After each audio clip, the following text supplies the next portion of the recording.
พี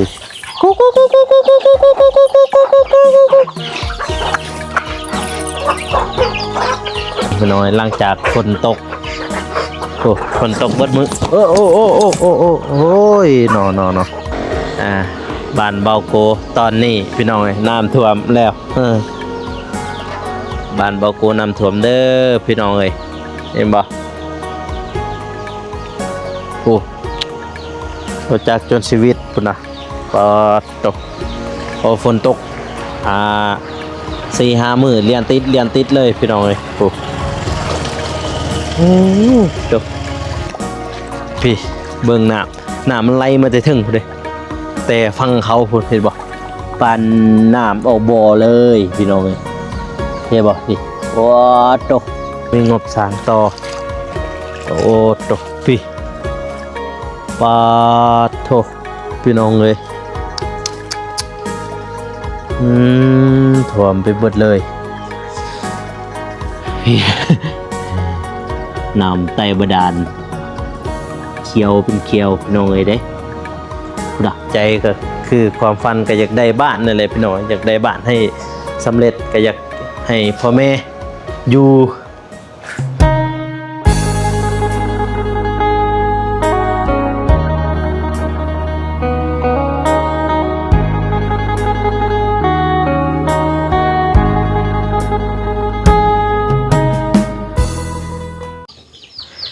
โอเคน้องมันนี้เอาโกสกไก่เดี๋ยวเป็ดเกลือไก่ก่อนพี่น้อง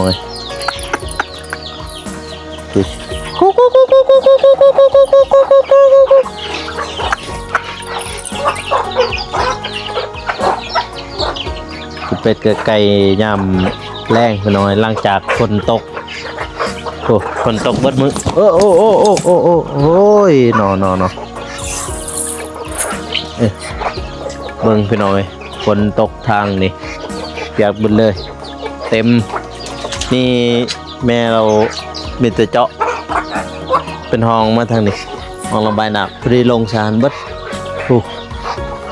ท่วมเลยเพื่อนลังนั้นท่วมแล้วพี่น้องเป็ดไก่กับบลายพี่น้องทำนี่แหละ4-5 โตแต่กับไก่มีแต่ไก่กับเป็ดจะมีห่านในคือกับเต็มที่อีช่าง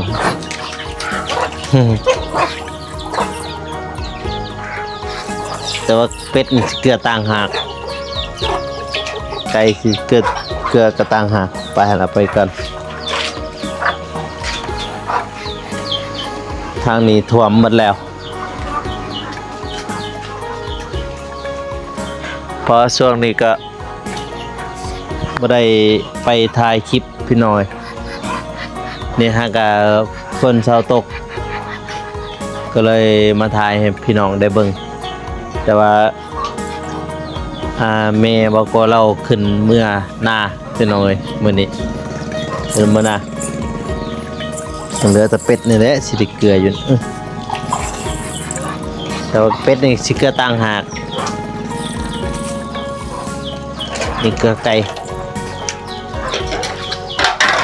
การไปมากับยากพี่น้องในทางอันนั้นมันน้อยๆเลยแล้วคุยได้สำเร็จเราจักจนถ่วมคนไปแล้วจึงสิเกลือก่อนอื่นกับทักทายสบายดีเด้อพ่อแม่พี่น้องเนาะบ่สิอยู่ภายในหรือว่าต่างประเทศก็ยินดีต้อนรับเข้าสู่2เบาโกชนบทสปปลาวพี่น้องเนาะแต่ว่ากะหลายมื้อแล้วพี่น้องเนาะที่เบาโกบ่ได้ไปถ่ายคลิปก็เนื่องจากว่าฝนตกแน่พี่น้องเนาะแล้วก็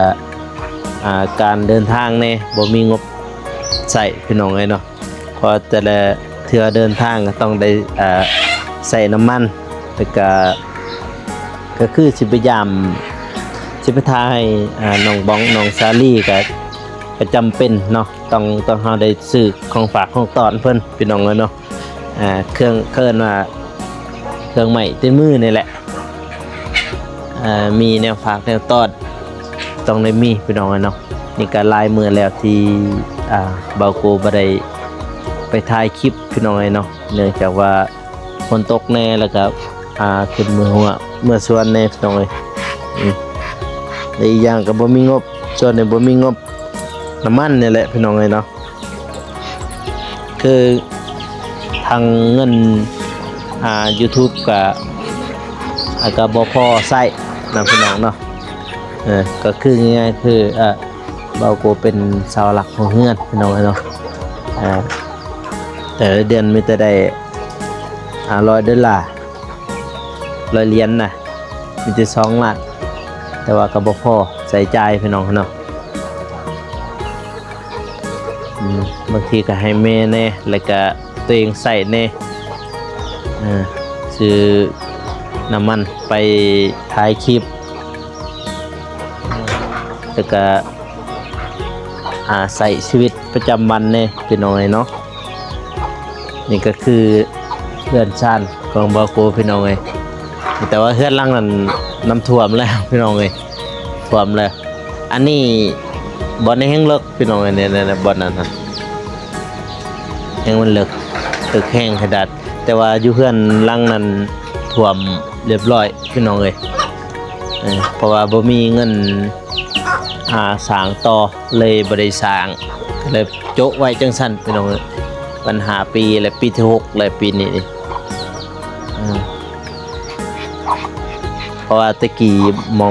งนี่มันเป็นน้องพี่น้องเนาะเป็นน้องเพราะง่ายๆก็คือเส้นทางนี่ไปพุ่นนี่แม่นว่าไปเขาค่ายทหารเขาเพราะแถวบาโกอยู่มันเป็นเขตทหาร02พี่น้องเนาะซื้อขนาดได้นี่ซื้อเป็นนี่น้ำกันไหลมาถึงพูนจะถึงเลยแต่ก่อนนี้คันว่าบริขุด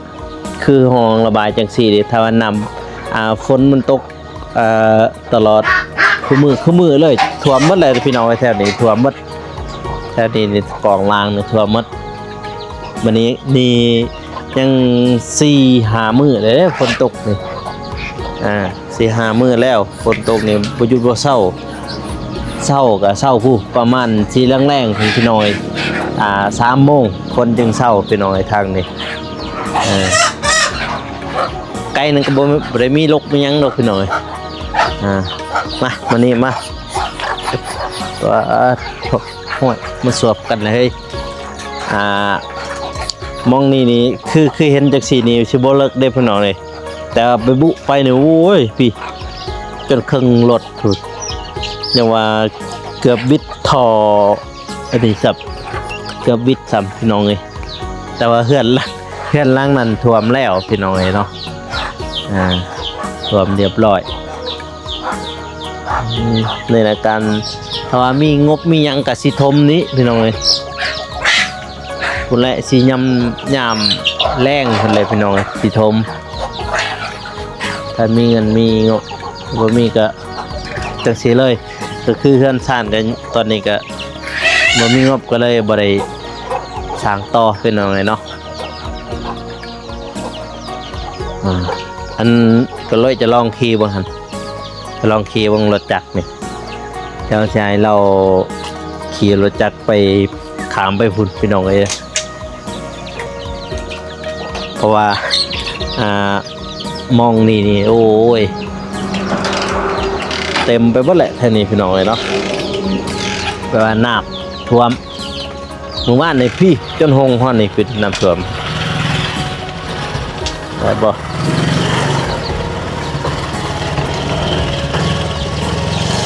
โอ้เบิ่งเด้อพี่น้องเด้อโอ้จนท่วมไปหมดหดเชิงจักรคนเลยพี่น้องเลยพูดนะทอกันจนชีวิตปลาทบบ้านเบาโกน้ำท่วมแล้วพี่น้องไอ้นอนนี่ เงินเบาโกท่วมแล้วอันนี้มองนี้คือทุกคนเห็นในคลิป เลิกได้ไปหน่อยมองนี่ดิเฮ้ยไปทางไหนเนาะแต่ส่วนหลายเขายางไปทางนั้นเอาวนให้เราวนกลับมาคืนบ้านเบาโกตอนนี้พี่น้องน้ำท่วมแล้วบ้านเบาโกน้ำท่วมเด้อพี่น้องเอ้ยเห็นบ่โอ้เราจากจนชีวิตพุ่นนะปอตกพอฝนตก4-5 มื้อเรียนติดเลยพี่น้องเอ้ยโอ้ตกฝนนี่ก็ได้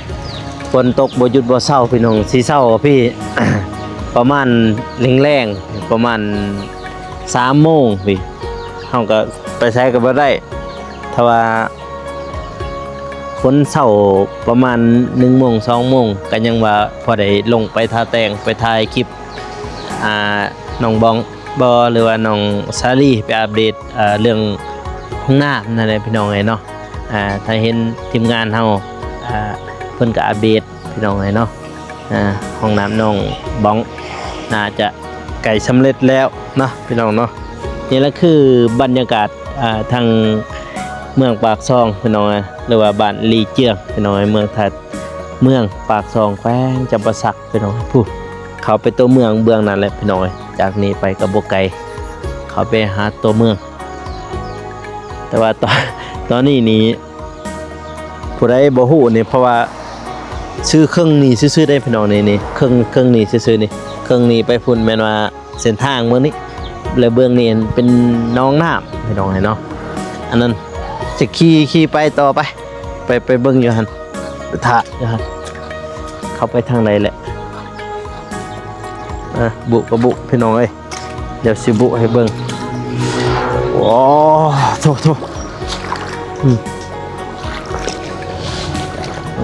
บ้านเบาโคน้ำท่วมแล้วบาดนี่โอ้โหผมไปถ่ายคุณก็ได้ถ่ายคุณจอดอยู่คุณโอ้น้ำท่วมแล้วโอ้หนักเบาจกบ้านเบาโคน้ำท่วมแล้วเด้อพี่น้องเอ้ยอันนั้นเป็นค้อนอันนั้นมันเลิกได้บนนั้นพี่น้องเลิกแห้งเด้ก็คือมองเพื่อนมองดินของเบาโกเนี่ยเป็นจุดใจกลางของแม่น้ำเลยพี่น้องเลยเนาะพูดจังพูดนะเพราะว่าตะกี้มันเป็นน้องพี่น้องเลยมองนี่เป็นน้องบึ้งเคยบอกบึ้งบอกหรือว่าน้องเป็นบึ้งน่าจะแม่นบึ้งนี่แหละพี่น้องเลยพี่เบิ่งน้ำมันไหลมาแต่ถึงเลยแต่ฟังเขาพูดเห็นบอก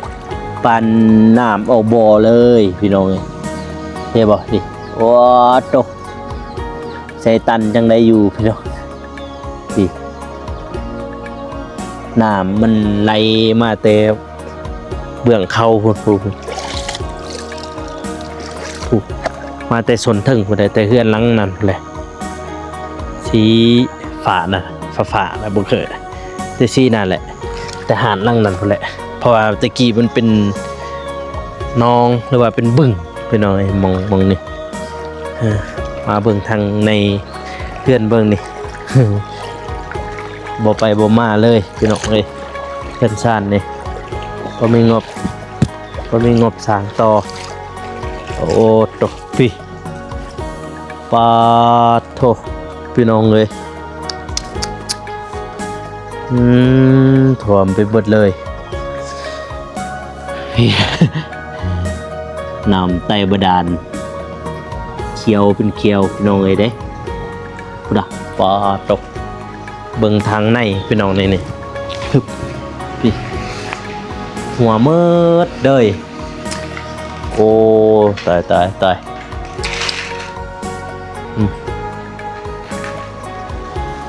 ปลาตกพี่น้องเลย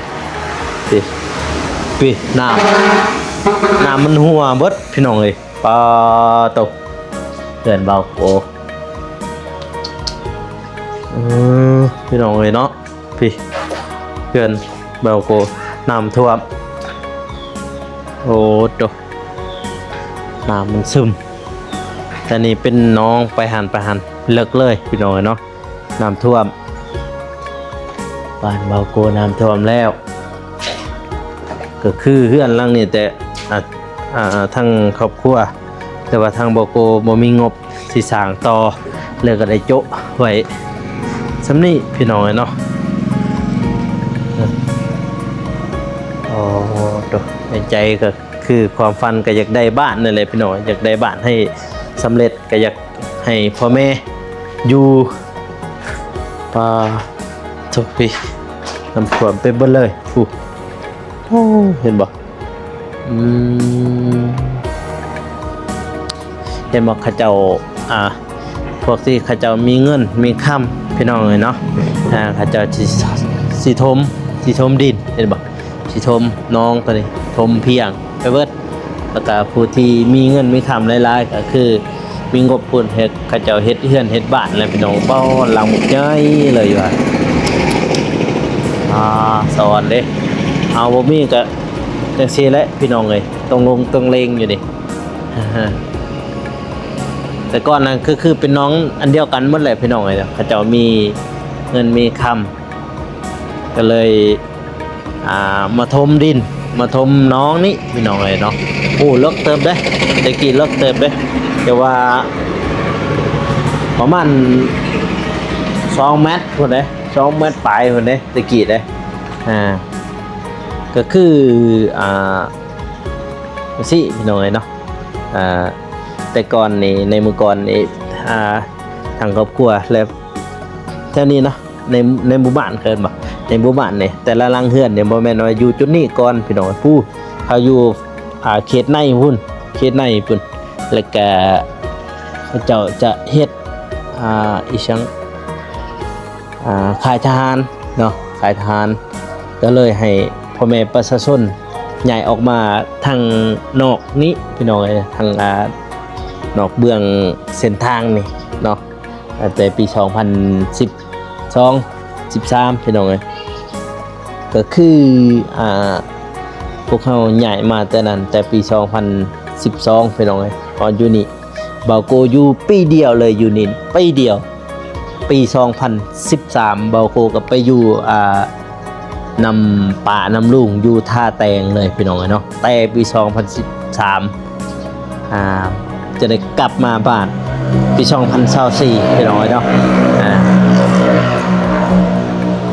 เป็นก้อนนี่ก็คือโอ้ยแถวนี้เป็นน้องเพราะว่าเฮือนไกลเฮือนเคียงพี่น้องเฮือนเบาโกพุ่นทั้งในพุ่นเข้าไปในพุ่นก็ย่างออกมาอาบน้ำอาบในแถวนี้พี่น้องเพราะว่าตะกี้บ่แม่นสิเป็นจังซี่เด้ มันเป็นน้องเป็นบึ้งหน่อยนะโอ้น้ำใสคืออยู่ในลุ่มแหละแบบนั้นแหละพี่น้องตัวนี่ก็สิประมาณนี้เนาะพ่อแม่พี่น้องเนาะก็คือตอนนี้ก็ยัง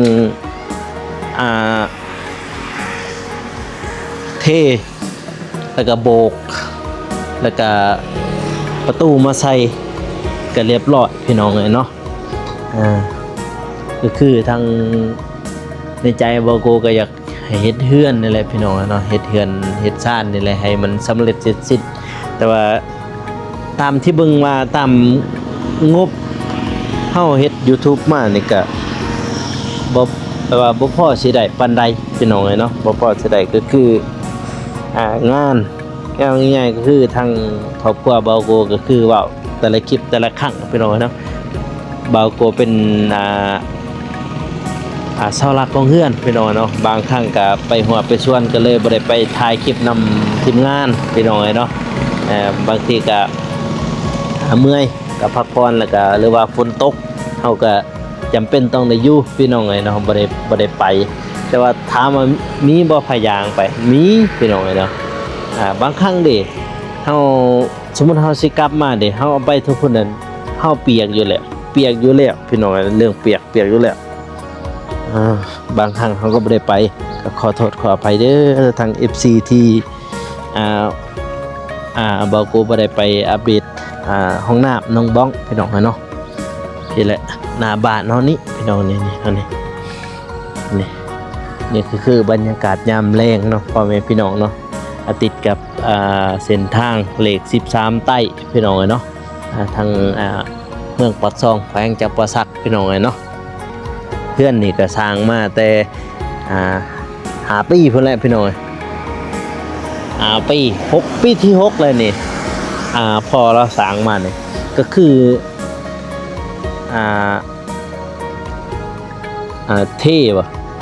ก็นี่ก็แม่นว่าจ้างเขามุงกระเบื้องแม่นก็จ้างเขาโอ้ยแห้งๆพี่น้องเอ้ยเนาะมุงกระเบื้องนี่แห้งๆเดี๋ยวเพื่อนเขาเจ้าลังเคยกำลังกันยังแล้วก่อนพี่น้องทางเพื่อนบอกว่ายังบ่ทันแล้วซ้ำพี่น้องเนาะ